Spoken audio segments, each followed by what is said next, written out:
Geldim. Hocam merhaba.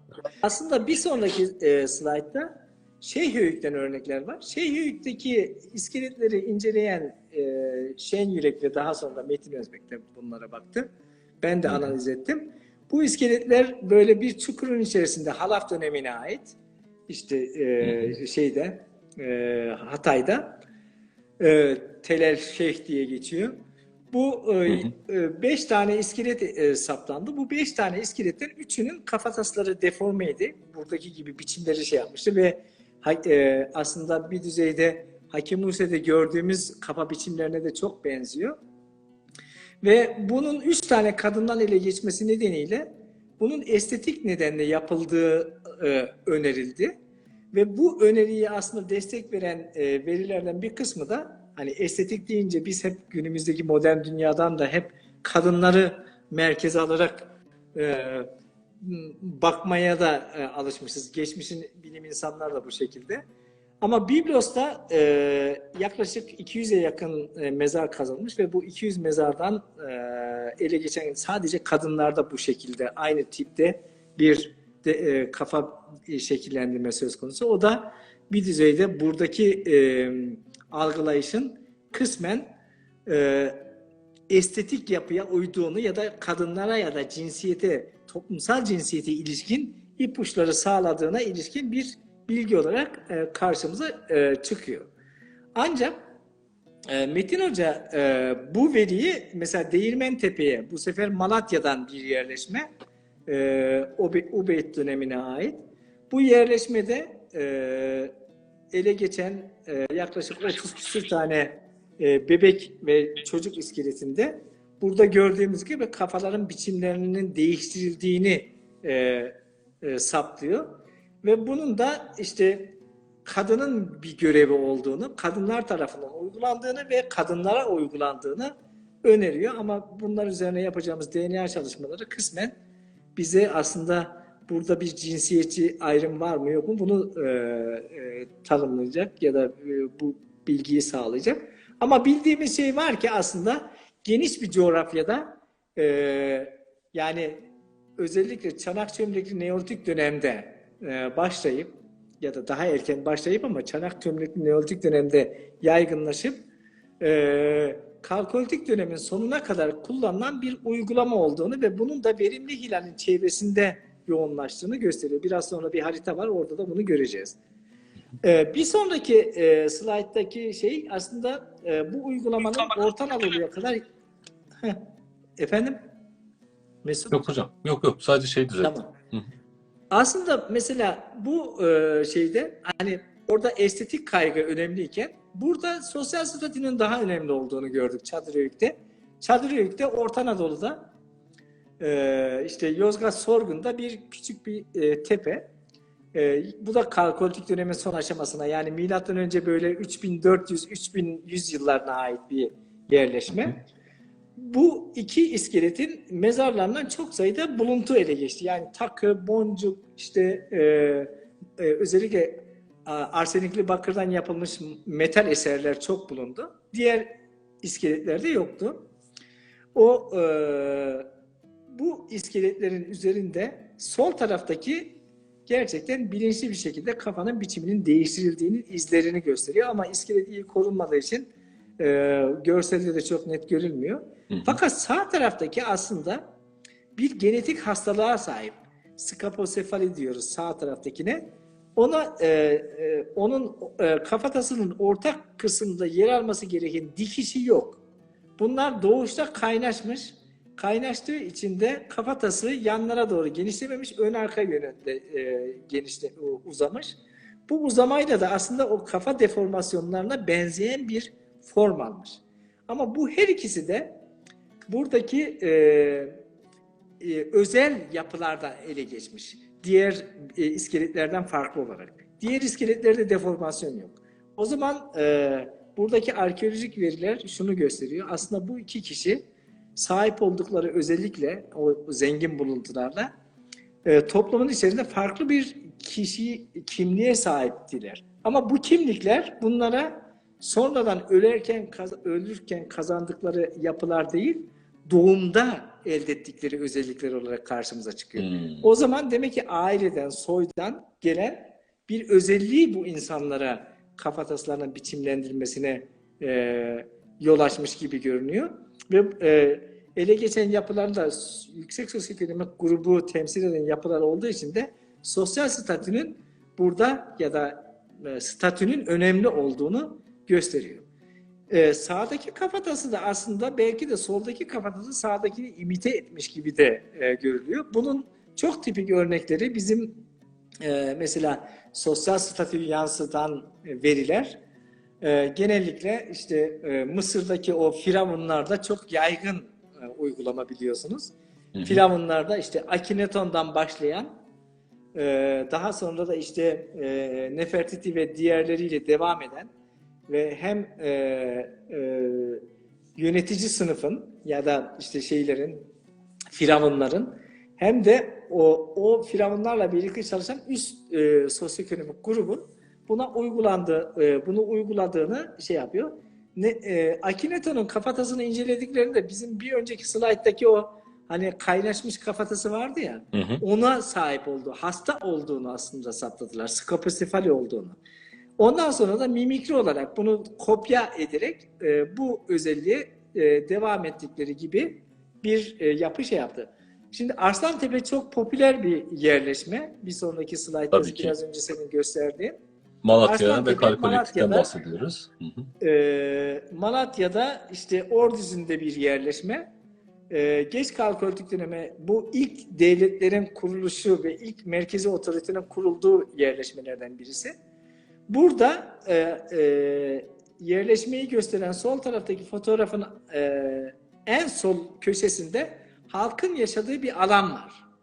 Bu halkın yaşadığı alandan en solda o halkın yaşadığı alanda evler genellikle çok zayıf mimariye sahip. Buradan ele geçen yaklaşık 12 tane iskelet var kafatası da analiz edilebilen. Bunların hiçbirisinde kafatasında bir şekillendirme yok. Ama sağ tarafta bu üstü kapalı gibi görünen şey var ya, Arslantepe'nin kapatıldığı ya da üstünün kapatıldığı saray alanı, o saray alanında yaptığımız kazılarda az sayıda iskelet ele geçti ve bu az sayıda ele geçen iskeletlerden 2 tanesinde biri çocuk, biri yetişkin kadın kafanın biçiminin şekillendirildiği saptandı. Buradan yola çıkarak da aslında belki de bu tapınak 7'nin altına da gömülü olan bireylerin, yani bir kamusal alanın da sahip orada yaşayan insanların gömüldüğü yere ancak bu tür insanların kafası deforme edilen ya da özel insanların gömülebildiğini ve statünün burada önemli olduğu ya da bu statünün kafa şekillendirme aracılığıyla tıpkı Mısır'da olduğu gibi ya da daha sonraki dönemlerde işte Kral Midas da bizim yaptığımız hani bu Filik kralı Emem Tümülüsü dedikleri Kral Midas'a ait olduğu düşünülen ama biraz şüpheli olan bu mezardan çıkan kafatası gibi bir statüyü gösteren ögeler olduğunu yapıyor. Bir sonraki slaytta aslında gördüğünüz şey büyük oranda aslında hani biz Neolitik'ten neredeyse Demir Çağı'na kadar bu uygulamayı görüyoruz ama sonra yokmuş gibi algılanıyor. Aslında Anadolu'da bu uygulama hala günümüzde var. Ve Güneydoğu Anadolu'da doğan her çocuk geleneksel ailelerin içerisinde doğduktan sonra kafatası önce bu doğumdan kaynaklanan ögeleri ortadan kaldırmak için elle şekillendiriliyor. Arkasından kafatasında böyle işte kabuk zeli dedikleri şeylerle işte bir başlıkla kafa işte korunuyor. Sonra alından geçen bir bantla da yapıyor ve bu uzun süre kaldığı zaman sağ taraftaki adamın kafatası gibi oluyor. Ben bütün bu fotoğrafları kendim çektim. O çocuk Diyarbakır Bismil'den, sağ taraftaki adam da Gaziantep'ten. Sempozyuma gittiğimizde böyle adamı gördüm, hemen gittim sordum. Eğer kafatasına dikkatli bakarsanız kafatası büyük oranda böyle kısmen şeyi kertenkeleyi andırıyor ve bu kertenkeleyi andıran ögeler de özellikle yani geç Neolitik ve Kalkolitik dönemdeki figürinlerde çok sık karşılaşılan morfoloji ve onun da aslında bir başlık mı şey yapıyordu yoksa bunu imite mi ediyordu? Bunu tanımlıyorlardı. Aslında sembolik anlamda ne kadar hani bu kafanın uzatılması, alnın geriye kayması önemli şey arz ediyor. Şimdi biz bunları tabii insanlara da sorduk. Ne düşünerek yaptınız diye. Yapılan şeylerde, yorumlarda çoğunlukla işte alnı geniş olsun, kafası uzun olsun, güzel olsun diye yaptıklarını halk şey yapıyor. Yani burada estetik kaygı çok önemli bir yer tutuyor gibi geliyor. Etnik yapı önemli miydi? Etnik yapı aslında çok önemli gibi görülmüyordu. Ama bir sonraki slaytta bu kafatasının arkasının yassılaştırması çok anlatmayacağım ama bu tür örneklerin de Anadolu'da mevcut olduğunu, yani kafanın arkasının yassılaştırılmasının ve bunun da bir sonraki slayttaki gibi beşik kullanımıyla ilgili olduğunu, yani beşikte uzun süre yatan çocuğun kafatasının arkasının yassılaştığı ya da biçiminin değiştiğini gösteriyor. Ve bu tür uygulamalarda da bir sonraki slaytta Arslantepe'de mesela Valentina D'Amico diye bir öğrencim var. Onunla birlikte yaptığımız çalışmada doğduğunda kafatasının arkası en soldaki şeyler resimde aslında çok fazla şey yok. Kafanın arkasına düzleşme yok. Ama ikinci resimde dördüncü, beşinci resim arasında kafanın arkasının tamamen düzleştiği ve hatta bazen kafanın genişliğinin uzunluğundan daha fazla olduğu gibi bir yapı ortaya çıkıyordu. Biz bundan sonra da ileri yaşlarda da aslında kafa arkasının düzleşmesini görüyorduk. Ve antropolojide bu kafa arkasının yassılaşması özellikle Ermenilerin kafa biçimini çok tanımlıyor diye sürekli kullanılır ya da söylenir idi. Ama baktığımızda aslında bunun çevresel faktörlerden kaynaklandığını gördük ve halkla da sohbet etmeye başladık. Acaba bu neden kaynaklanıyor? Bunun bir anlamı, önemi var mı diye. Elde ettiğimiz veriler de şunu gösterdi. Aslında bunun her ne kadar beşikte yatmayla bağlantılı olsa bile kafanın arkasına yaratmaya çalıştıkları biçimin büyük oranda istemli bir uygulama olduğunu, gerçekten isteyerek ve bekleyerek bunu yapmaya çalıştıklarını öğrendik. Sonra ne düşündüklerini bu anlamda sordum ben. Ne düşündüklerini sorduğumuzda da en çok söylenen şey şuydu. Biz kafatasının arkasının işte yassılaştırmasının çok güzel olduğunu düşünüyoruz. Ve dedi bu Kürt kafatası dedi bana birisi. Dedim ki tamam Kürt kafatası diyorsun, bunu kabul ediyorum ama Diyarbakır'da, Bismil'de, işte Antep'te, Mardin'de bu uygulama çok hani kafatasları uzatılmaya çalışıyor ve uzun kafalar da Kürt kafatası olarak algılanıyor. Hangisi diye. O da şunu söyledi. O Kürtler bizden değil. Onlar başka Kürt değil. Çok güzel. O zaman aslında şunu anladım ki bizim günümüzdeki modern bakış açısıyla düşündüğümüz etnisite kavramı aslında geleneksel toplumların içerisindeki etnisite kavramıyla çok fazla uyuşmuyor. Uyuşmuyor, doğru. Uyuşmadığı için de bizim aslında her bu tür uygulamaya kendi dinamikleri içerisinde biraz bakmamız ve her olguyu da bu şekilde oturup düşünmemiz ya da düzenlememiz gerekiyor. Şimdi kafaya yapılan uygulamalar bu aslında şeyi gösteriyor, bu gösterdiğin harita. Dağılım alanlarını gösteriyor ve hem geçmişini hem de nerelere yayıldığını tanımlıyor. Bu şey aslında bu verimli hilal ve çevresinde, yani bu yerleşik yaşama geçiş ve tarımın işte yaygınlaşması gerçekleştiği, daha doğrusu neolitikleşme sürecinin gerçekleştiği, yaşandığı bölgenin aslında kafa şekillendirmesinde de çok önemli olduğu ve kafanın bu insan toplulukları açısından çok ciddi simgesel anlamlarının olduğunu bu anlamda gösteriyor. Son bir şeyden daha bahsedelim çünkü öteki slaytların hepsini göstermeye bu anlamda gerek yok. Bu uygulama biz hep söyledik ya, işte yumuşak dokularda da bedene müdahale söz konusu falan diye. Ama bu kafatasına yapılan uygulama kişinin doğuştan kazandığı ve onun aslında öte tarafa da taşıyabildiği özellikleri temsil ediyor. Bu anlamda sadece bu dünyada değil, belki de kafatası biçimlendirme gelecek öte dünyada da kendisinin bir parçası Hı hı. ya da kendisinin ifade olduğu bir alan gibi görülüyor. Bu nedenle kafa şey tarafından, Neolitik dönemi insanı tarafından daha sonraki dönemlerde de geçerli. Mesela bu ortadaki slide aslında modern insanlara ilişkin. Hı hı. Her birinin adı ve ailesi kafatasının üzerinde yazılı ve bunlar kutsal kişiler olarak kabul ediliyor. Her sene bunlar güzel şey yapıyor. Nasıl diyeyim? Temizleniyor, düzenleniyor.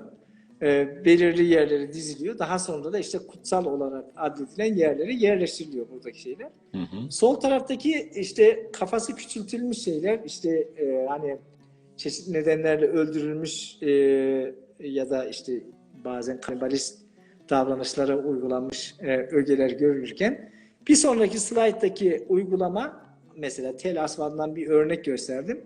Aslında öldükten sonra kişinin başını alıyor, bunun üzerine işte şeylerle sıva geçirerek onun biçimini yeniden o ölüm anındaki yüzü ifade eden bir yapıyı kazandırıyor.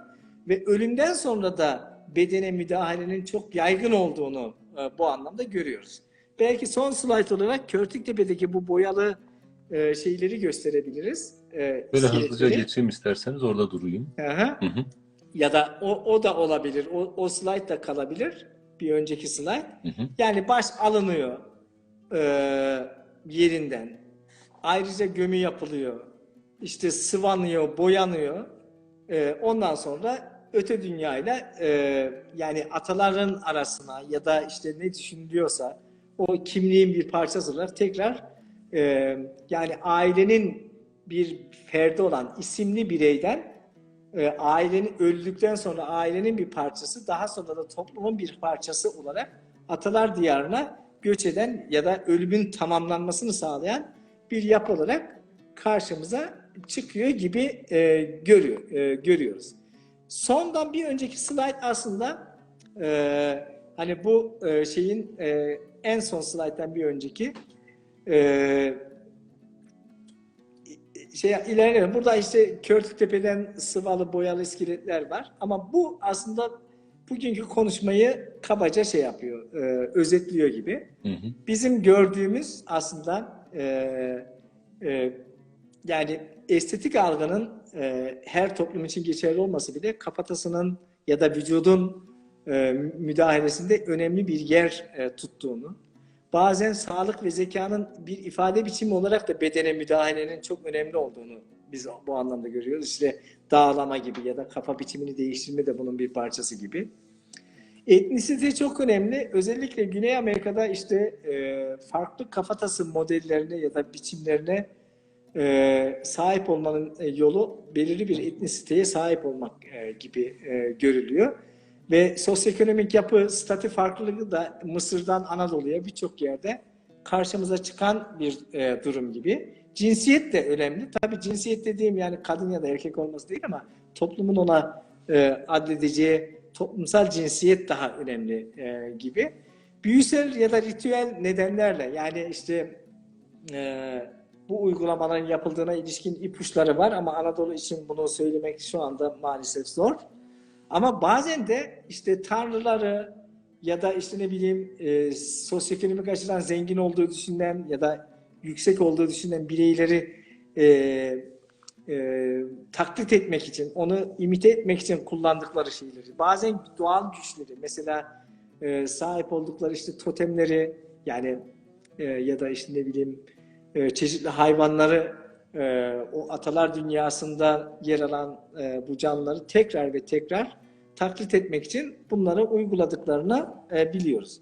Ama günümüzde bu bedene müdahale, en son slide, bu bedene müdahalenin en uç noktalarını görebileceğimiz bir yapıyı da unutmamamız gerekiyor.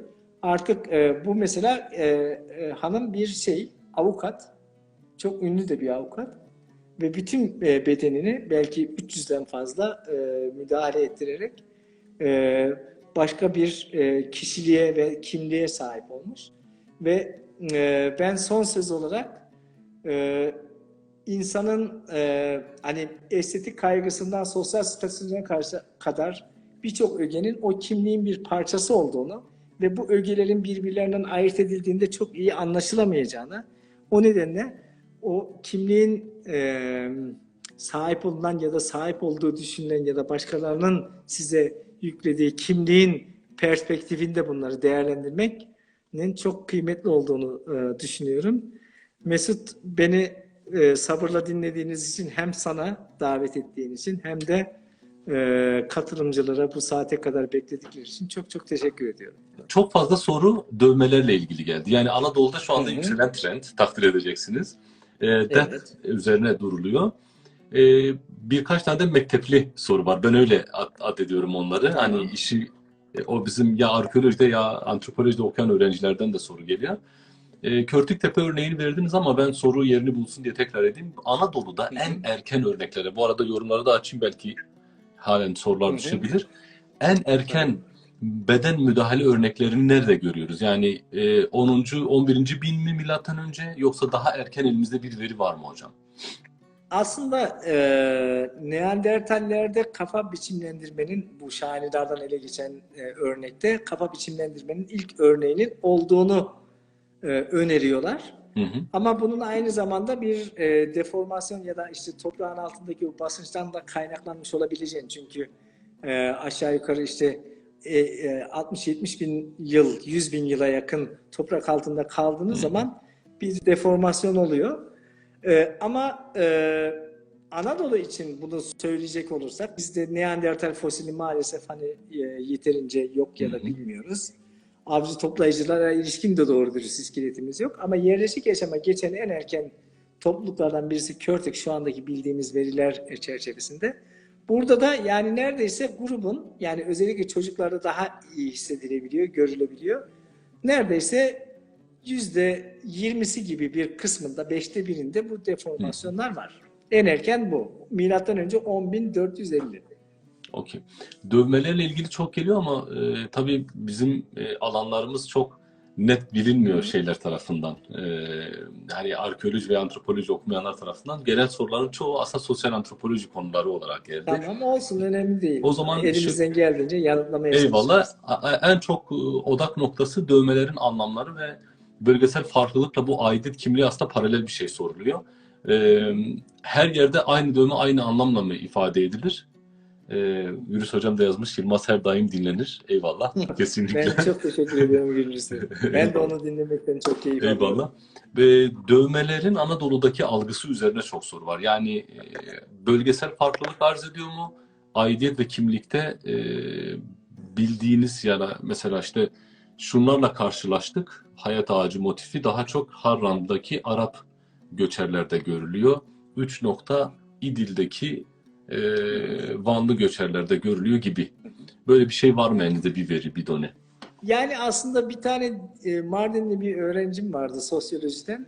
Ben kendisine önerdim. Dedim ki ya bu darklar üzerine bir şey yapalım. Çalışma yapalım diye. Çünkü aslında benim şöyle bir niyetim vardı. Mardin'de özellikle geçiş ritüellerini tanımlayan ve kimlik ve etnik aidiyeti çok iyi tanımlayan çok güzel veriler vardı. Bunlardan birisi işte altın diş takma şeyi. Hangi nedenle yapılıyor, nasıl yapılıyor falan. Hatta bir tane orada şey vardı. Kuyumcu vardı. O kuyumcu hala altın diş takıyormuş. Onunla falan görüştük. Dedi ki ben size yardımcı olurum. Yani gelenlerle sizi tanıştırırım falan diye. Fakat işte hayat bu. İşte yazın kazı, kışın okul, bu hengamenin arasında yapamadık. İşte oradaki arkadaşa da söyledim. Aslında biraz kabaca bir bilgiye sahibim. Yani arkadaşları doyurucu bir şekilde nasıl diyelim, bu soruya yanıt veremem. Ama aslında nedenleri çeşitleri kadar önemli. Yani çeşitlerinin çok fazla olduğunu biliyoruz. Ama bunun nedenlerini algılamadan çeşitleri üzerine yorum yapmanın da biraz zor olduğunu biliyoruz. Farklı bölgelerde yani mesela diyelim etnik aidiyetle ilgili olan farklı grupların kendi simgesel olan şeyleri işte üç nokta işte ya da haç Hı hı, hı şeklindeki hı, hı şeyler hı. belirli gruplar tarafından paylaşılıyor. Bunu biliyoruz. Ebeveynlerin tercihi olduğunu da biliyoruz bazen. Ebeveyn yani onu yapan hani işte iğneyle deliyor. İşte şeyden lamba camından işte isi İşte çıkartıyor. Onu yağla karıştırıp güzelce bizde onu uyguluyor falan. bizde mesela bu arada Halil Tekin hocam da Güriz'e katılıyorum diye yazmış. Kazı başkanlarımızın Evet, hepsi burada. duydum. Yukarı Dicle Vadisi burada. Halil hocama da Evet, buradan evet. çok sevgi, selam ve saygılarımı ileteyim. Ben de Halil'e selam söylüyorum. Onunla çalışmak da çok keyifli her Eyvallah. zaman. Dinleyicilerimize de söyleyeyim. Az önce slaytlarını paylaştığımız Sekeme Hüseyin'in kazı başkanı, kazan hocamızdır. Kazı Bizim başkanı evet. aynen. Bizim komşu kazımız öyle diyeyim, değerli hocamız. Evet, Bizde evet. hocam mesela Ben o kahvaltıya size gider, öğlen yemeği onunla aynen, yerdim biliyorsunuz. aynen. O dak ritüelinde bizde özel şeyler yapılır. Mesela kız çocuğu doğurmuş kadın sütü, Hı çıra hı. isi Evet, evet, evet. ve 7 tane iğneyle olması esasıydı Tabii, mesela. tabii, tabii. O aslında 1000 yıllık mitosları da günümüz gelenekleriyle bir birleştirme kaygısı olarak görüyorum. Herhalde bereketi bir Doğru. yandan getirmek, başka 7 sayısının kutsiyetini oraya atfetmek, genital bölgeye kadar yapıldığına şahidiz yani bizim Hı bölgemizde. hı. Ve ceylanlar yapan vardı mesela. Hı Kadına hı. sorduk niye yani daha Sait abinin çok önemli çalışmaları vardı Sait Tunç'un. Hı hı. Sormuşlar işte neden 2 tane ceylan? Diyor ki erkeğime göğsümü gösterdiğimde ceylanlarımı görsün, başka kadına ilgi Hı göstermesin. hı. Kendisini çok daha güzel hissettiğini belirtiyordu kadın. Bacaklarına yapanlar, efendime söyleyeyim bacak bileklerine yapanlar. Annem babam da birbirlerinin isimlerini yazdırmışlar mesela. Daha romantik çıkışlar da var tabii. Hı. Hepsi bir mitolojik Onlarınki background'dan daha olmasın. modern olmuş Tabii galiba. canım. Yani dolayısıyla senin söylediğin çok doğru. Bir de dediğim gibi yani şimdi bunların arkasındaki simgesel anlamı çözmek Hı hı, kişilerin söylediğinin çok çok ötesinde bir şey. hı hı, hı hı. Ve anlamını ve diğer ögeleri de yitirmiş de oluyor. Önemli olan bunları çözmekle ilgili bir şey. Ve gerçekten de hani cinsiyet, ondan sonra aidiyet ama Hı hı. aidiyet dediğimiz etnik aidiyet değil de bir ailenin parçası olmakla ilgili. Çünkü jenital bölgenizi herkese göstermezsiniz. Sadece intimate bir alan olduğu için sadece evlendiğiniz ya da özel kişilere ilişkin bir sunu yapmanız gerekiyor. Ve sunduğunuz şeyin de aslında size özgü, sadece Tabii, size ait olması gerekiyor. Bunların hepsi anlamlı ama dediğim gibi yani nereden baktığınız her zaman önemli gibi. tabii. Bir soru daha gelmiş. Şey deniyor, yaptığınız sunum esasıyla soruyorum diye belirtmiş. Hı hı. Kafatası müdahalelerin daha çok kadınlara yaptığını mı anlamak gerekiyor verdiğiniz örnekler üzerinden? Öyle bir algı doğru bir Hı algı hı. mı? Şimdi aslında şöyle, bazı toplumlarda kadınlar da var. Mesela Şeyhüyük'te, Biblos'ta kadınlar da var. Metin Hoca aynı zamanda Değirmentepe'de de kadınlar Hı diyor. hı, Ama Hakem Hüseyin'de mesela ben hem erkekte hem kadında aynı sıklıklarda gördüm. Hem çocukluk çağında da başladığı için bunun çok fazla cinsiyetle ilgili bir şey yok. O hı hı, nedenle hangi yerleşmenin hangi özelliklerin ön plana çıktığı daha önemli gibi görülüyor. hı hı, Yani bazen sosyal statüyü gösteriyor. O zaman herkes yani o ailenin bütün üyeleri ama az sayıda insan kafa deformasyonu ya da kafa biçimlendirmeye uyguluyor. Mesela e, e, işte biraz önce söylemiştik. Gordiyon'dan çıkan sadece tümülüslerden ele geçen hı hı. tek tük iskeletlerde bu var. Halkın arasında kafa deformasyonu yok. Ya da Arslantepe'de olduğu gibi burada statü şeyi. Burada cinsiyet ayrımı yok çok Hı fazla. hı. Ama Şeyhüyük'te kadınlarda olduğu söyleniyor. Demek ki aslında farklı yerlerde farklı tezahürler kendisini gösteriyor.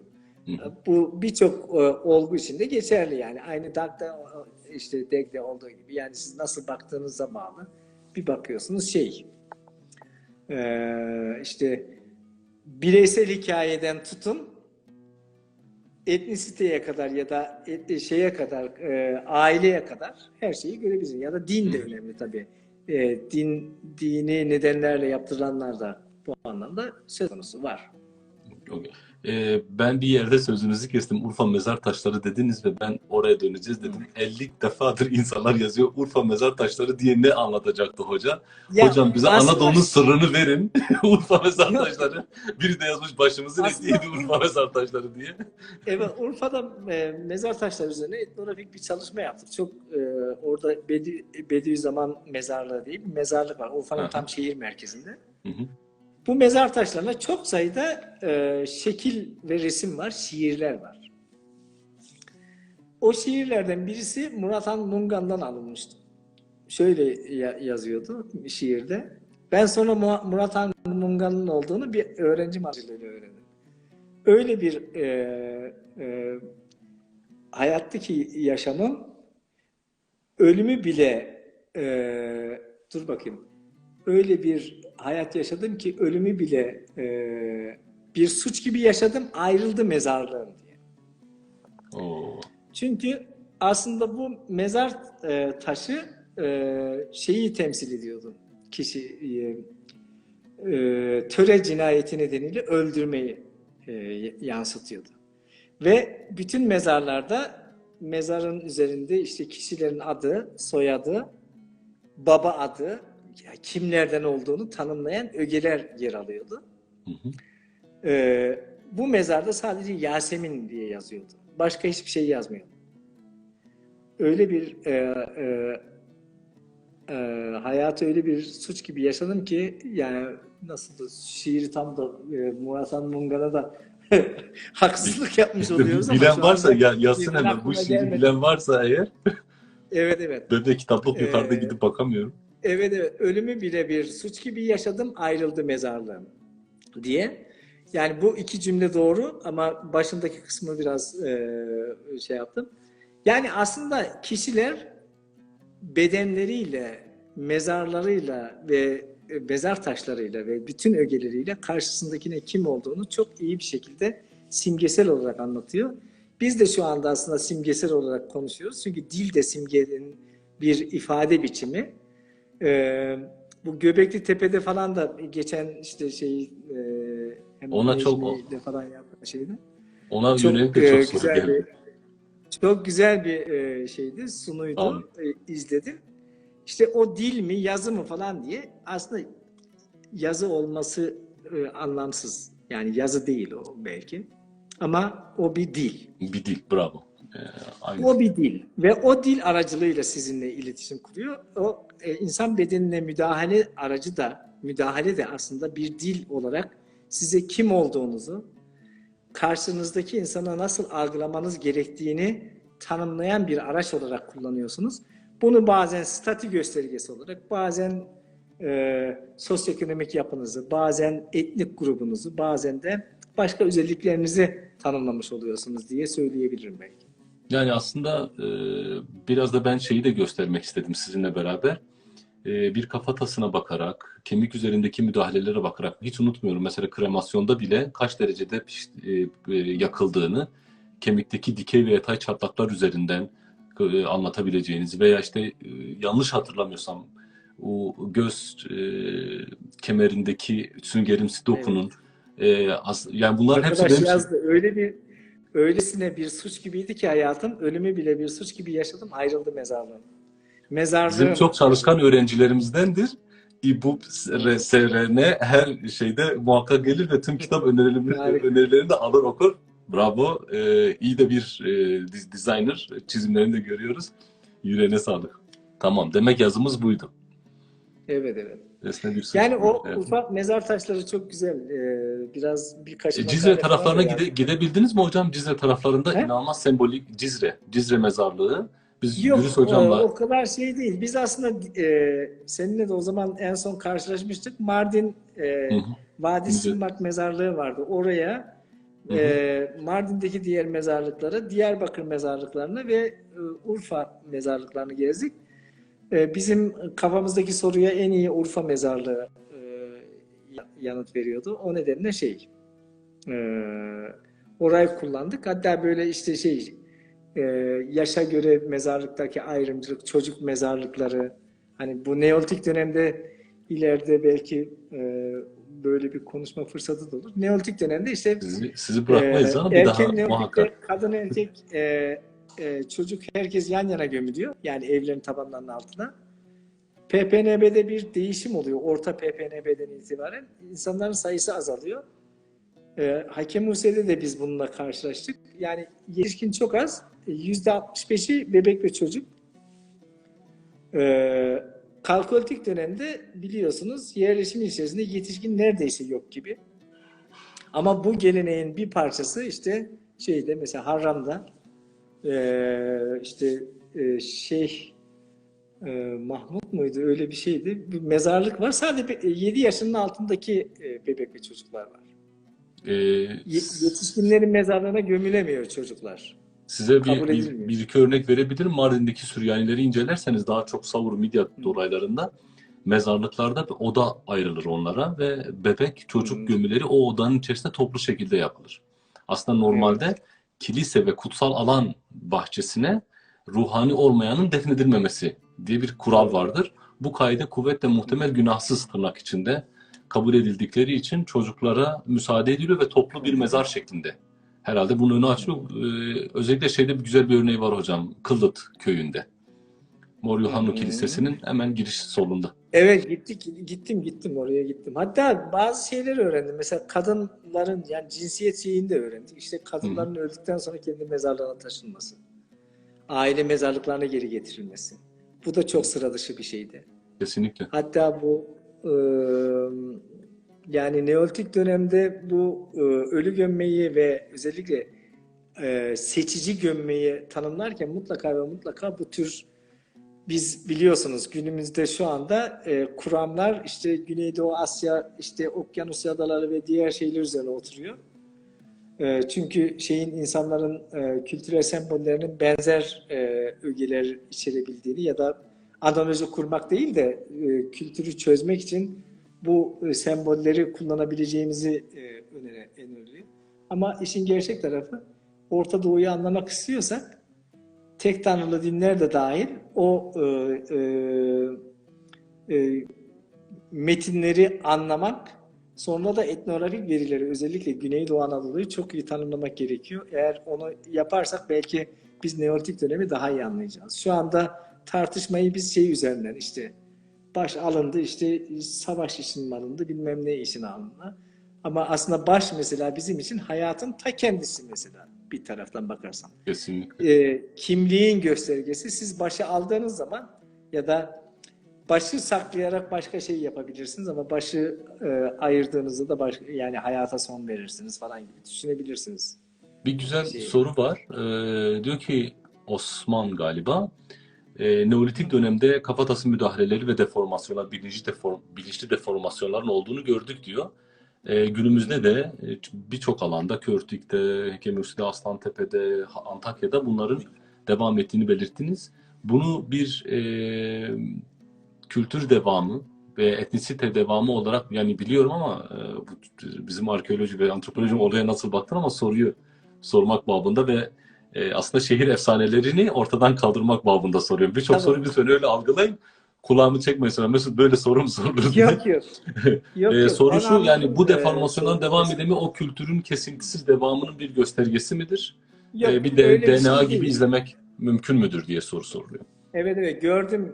Burada da Hı hı. şey yapıyor. Şimdi buradaki hikaye şu. Batı Anadolu'dan Güneydoğu Anadolu'ya kadar yani Kuzey Mezopotamya'dan Batı Anadolu'ya kadar aslında insan popülasyonlarının genetik yapısı bir Anadolu'ya ilişkin şeyi veriyor.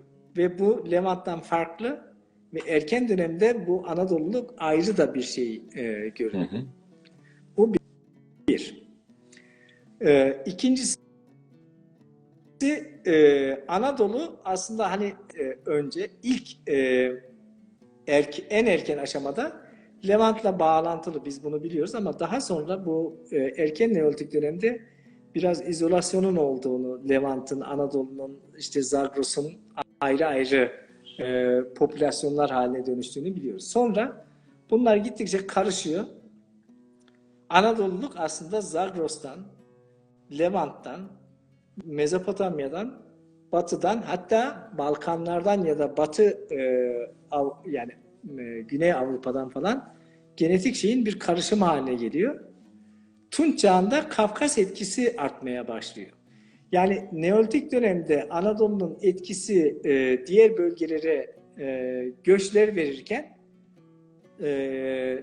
geç Neolitik'ten itibaren göç alan ve daha karışık hale gelen, daha homojen olan bir popülasyona dönüş başlıyor. Şu andaki DNA verileri bunlar. Bunlar yayınlanmadı yalnız. Hani size özel Ben o bir biraz da bilgi gibi. laboratuvara da soracağım. Aslında çok güzel bir laboratuvar Hmm. var şu anda süre gelen. Onunla ilgili de Evet. biraz bizi aydınlatabilir misiniz? Bu arada DNA testlerini yaptırmış biriyim. Korkunç sonuçlar çıktı hocam. Yani şu surat %48 Rus çıktı. Ben halen inanamıyorum. Neyse. İşte o Böyle. muhtemelen Kafkasya'da daha sonraki genetik karışımla ilişkili olabilir. Şimdi biz DNA laboratuvarını aslında Mehmet Somel diye bir ODTÜ'de genetikçi bir hoca var. Hı hı. Çok başarılı bir bilim insanı. Onun oluşturduğu bir grup var. İnci Togan diye bir hoca vardı. Hala var da yani şu anda üniversiteden emekli oldu. Onun başlattığı koyunlar üzerine bir projeyle başlayan bir antik DNA çalışması. Daha sonra işte Mehmet'in Türkiye'ye dönmesiyle birlikte bu neolitikleşme süreci üzerine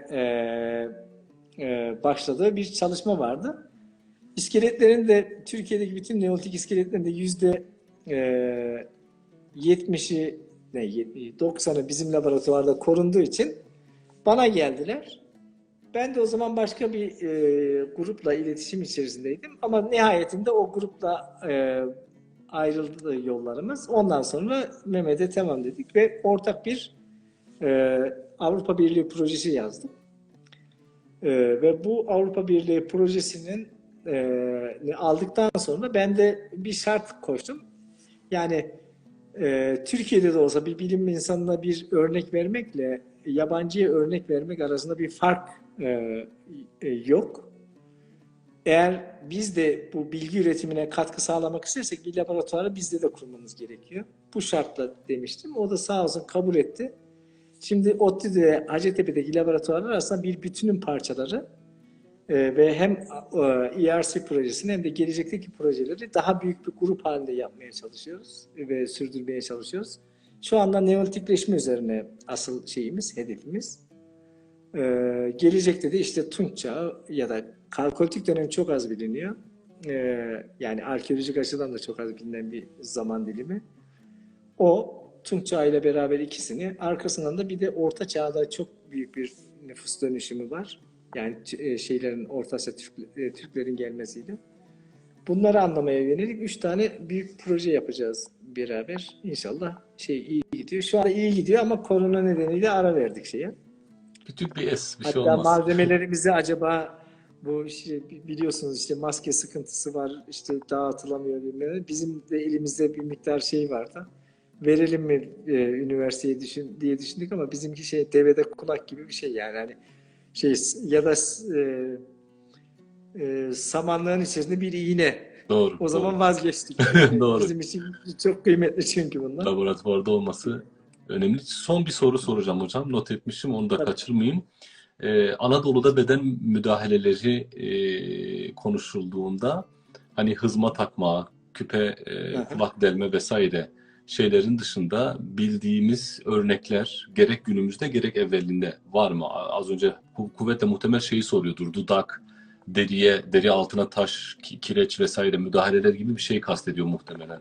Var. Suat. Aslında yani bunların biz iskelet yani şimdi Anadolu'da iskeletin korunması çok zor.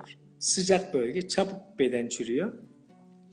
O kadar ki insanlar da bu mezarlıkları da kötü alanlardan yani ekilmeyecek kamusal alan diye dediğimiz hep böyle önemli bir alana şey yapıyoruz ya getiriyoruz ama mezarlıklar söz konusu olduğu zaman genellikle ekilmeyen dikilmeyen ortak alanı kullanıyorlar çoğunlukla. Bu da bedenin çabuk yok olmasını sağlıyor. Ama beden yok oluyor da arkeolojik kanıtları da iyi okumak gerekiyor. Mesela labirentler var biliyorsun. Sen de kazılarda eminim bulmuşsundur. İşte kulağa takılan, işte dişe takılan, ağza, dudağa takılan ve bunların kulağa takılanları işte hani işte kulak tıkacı ve diğer şeyler zaten bildiğimiz küpeler ve diğer şeyler var. Ama mesela özellikle geç kalkolitikten sonra küpeler ve diğer şeyler artmaya başlıyor. Ama Neolitik dönemde benim hatırladığım çok sayıda labirent var ve Hakem Muse'de bunun çok güzel örnekleriyle geçmişti. Ve onlar da işte dudağa ve diğer alana kullanılıyor, takılıyor olmalı.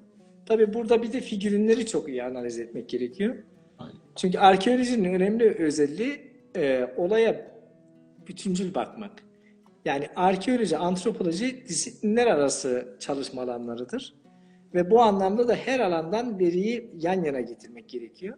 Yani mezarı incelemeden geçen de Mehmet Özdağ Hoca da işte Necmi Karul Hoca da işte sosyal statü ve diğer şeyleri anlayabilmek için iskeleti analiz etmek gerekiyor dedi. Gerçekten iskelete de beraber bakmak gerekiyor ya da iskeleti ancak arkeolojik veriyle beraber incelemek ve değerlendirmek gerekiyor. Yoksa başka türlü çözüm söz konusu değil. Kesinlikle. O nedenle beni herkes hani arkeoloji camiasında tanıyanlar bilir ki biz genellikle kendi kazdığımız iskeletleri analiz ediyoruz. Yani herhangi birinin kazdığı ve gönderdiği iskeletleri anlamak çok zor. Bu da arkeologlarla uyum içerisinde ve onlarla tempoyu doğru ayarlayarak yaptığımızda çok daha başarılı oluyor. Ben de bu vesileyle hani son söz olarak yani nezdinde bu saate kadar bekleyen 250 tane dinleyici öncelikle çok teşekkür ediyorum. Ama onun ötesinde bir de birisi hocam soru sordum bir şey diye yazmış ama Osman bilmem ne diye. Ben kapattım, yüzünüzü göremiyordum yazılardan. Bir de yazmış Evet Kolombiya evet. Üniversitesi'nden webinarda Evet. sizi dinledim falan. Çok Evet mesaj evet. gelince yüzünüzü göremez Tamam. oldum. Kapatmak zorunda kaldım. Şimdi nezdinde önce sana bu Tamam hocam. akşam katılımcılara çok teşekkür ediyorum. Bir de birlikte çalıştığım arkeologlara ayrıca müteşekkirim. Çünkü bizleri biz yapan onlarla birlikte yaptığımız ortak çalışmalar ve keyifli ortak çalışmalar. Ben her katıldığım kazıdan gerçekten aşırı derecede keyif alan bir insanım. Yani hiçbir kazda bazen diyorum ki tamam benim yaşım ileride de artık bu sene işte asistanları götürüyoruz. Bu sene dokunmayayım kemiklere diyorum bazen. Ama bir bakıyorum elim işte sağdan soldan diş aletiyle kazmaya başlamış. Sonra sen çekileri gençleri öteliyoruz falan. Yok, O çok nedenle çok, hepsine çok çok teşekkür ediyorum. yani ben de kendi adıma, yani sizinle beraber ve Dilek beni kesecek herhalde, Çiğdem dedim çünkü Dilek'le beraber ben ilk başladım çalışmaya Ziyarettepe'de, sonra sizinle Kavuşan'da Evet, e, evet. denk geldik. İnanılmaz keyifliydi. Yani ben böyle o kaza esnasında bile öyle şeyler dinliyordum ki hiç unutmuyorum. Aradan herhalde bir 15 20 yıl yıl falan oldu. geçmiştir. 15 yılı geçti. İstanbul'daki bir cami avlusunu restorasyonu sürecinde ortaya çıkan bir iskelet grubunun hamal olduğuna karar vermiştiniz. Muhtemelen beden Hmm. işçi. Hatırlıyor musunuz? Sultanahmet. Yani Sarayın bahçesinden çıkan buyurun. Sultanahmet Kaç yıl iskeleti. önceki şeyde siz kalkıp işte omur incelemeleri, boyun ve omuz deformasyonları falan o kadar güzel bir şekilde anlattınız ki, yani oradaki bir iskelet grubundan bir sosyal tabakanın analizini yapmıştı ve çok etkilemişti beni bu.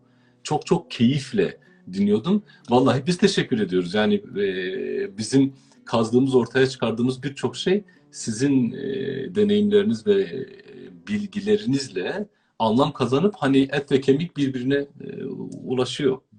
Birleştiği yer diye. Ben cidden Evet, çok keyif ben alıyorum de ve katılıyorum. çok fazla yazı geldiği için sizden söz almak zorundayım. Bir daha Yani gelmeniz lazım. bütün arkadaşlara eğer mail yazarlarsa elimden geldiğince yanıt vermeye çalışacağım. Yani genellikle bana biri yazdığında yanıt vermeye çalışıyorum ama tabii bu vakit de alıyor. Çünkü bir tek işimiz yok. Eğitim var şimdi. Bir kere bostanla ilgileniyorum. Bir bostanımız var. Ah, Bahçe. çok güzel. Ondan sonra ikincisi makale yazmaya çalışıyoruz. Yani bu korona nedeniyle birkaç tane makaleye başladım, bitirdim bilmem ne. Ondan sonra üçüncüsü derslerimiz var. Ben elimden geldiğince dersleri mutlaka yapmaya e, hem de canlı bir şekilde yapmaya çalışıyorum. Sonra da tabii gençlerin de kendi öğrencilerinin de sorunları var, tezleri var, onlarla da ilgileniyoruz. Yani çok yoğun oluyor. Ama en önemli şey gece 9'da da 10'da da olsa sizin bu yaptığınız şeyleri de izlemeye çalışıyorum. Eyvallah Çünkü hocam. bu da keyifli. Aynı konuyu 3 kere dinleseniz 3 farklı konuşmadan 3 farklı şey öğreniyorsunuz. Eyvallah. Bu da güzel bir öğrenme aracı. O nedenle bundan dolayı da ayrıca teşekkür ediyorum. Yani Vallahi çok başarılı bir şekilde sürdürüyorsun. çok çok teşekkür Mesela ediyorum hocam. Fransa'ya gelirsem yalnız şarabını içerim, haberin olsun. Hocam sen Kırmızı gel şarap. ayağının önüne şişe şişe dökerim ya. Diyarbakırların tabiriyle ayağınızın önüne dökeriz. Siz bir gelin de. Şeref duyarım yani, ne demek. Hatta bir yollar açılsın, siz gelmeden size hani rüşvet mahiyetine önden gönderirim ben. Yeter ki siz gelin. Çok çok Tamam. teşekkür ediyorum. Ümit ediyorum tekrar sizi Görüşmek misafir etme şansına nail olurum. Çünkü çok fazla istek oldu. Herkes çok rica etti. Mesajlar yağdı. İlkinde 1700-1800 kişi yakaladık. Bunda da kuvvetle muhtemel sabit 200-300 arasında gidip geldik ama sürekli uzun bir şey olduğu için tabii insanlar bir 15-20 dakika kendi ilgi alanlarını Tabii, dinleyip gidebiliyor ama çok müteşekkirim. Çok çok teşekkür ediyorum. Emeğinize, yüreğinize sağlık. Görüşürüz. Kendinize iyi bakın. Zaten internette gidiyor. Aynen, sinyal aldık. Herkese çok selamlar, saygılar. Görüşmek üzere. Görüşürüz hocam. Evet, hoşça kal.